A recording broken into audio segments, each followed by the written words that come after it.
Well, it's topsy-turvy, up and down, Patty Ann. Listen, they have changed their tone a little bit on this. Yesterday, House Speaker Nancy Pelosi was saying that she had a fast-track fix that could keep health care reform moving down the legislative tracks and ultimately end up on the president's desk.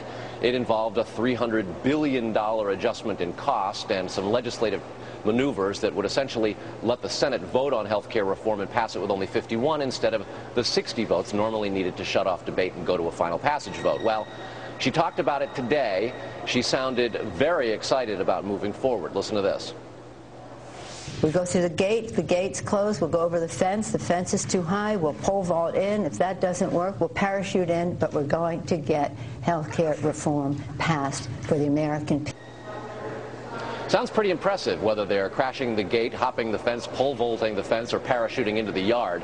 But today, Pelosi's aides said that that plan to adjust the cost by $300 billion and get this thing fast-tracked isn't really real. They called it premature, said that, in fact, they don't have a plan, and they are still trying to sort it out. So a step forward and a step back. The president's speech comes and goes, and they're still stalled.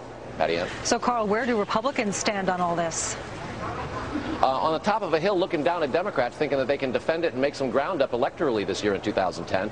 The GOP takes a look at what happened in New Jersey and Virginia in the gubernatorial races of last year and the special election that happened in Massachusetts just a week and a half ago, and they think they've got lots of opportunities. And frankly, they think that this is not a question of whether or not congressional gridlock is to blame or whether there's a spat between Republicans or Democrats or that the Republican 41 votes or the Democratic supermajority has now been annihilated. They think that fundamentally it's a problem with the president's policies and the public. And the disconnect is not here on Capitol Hill. It's out there in America between the White House at 1600 Pennsylvania Avenue and Main Street, not this end of Pennsylvania Avenue, Patty Ann. Carl Cameron live on Capitol Hill. Thanks.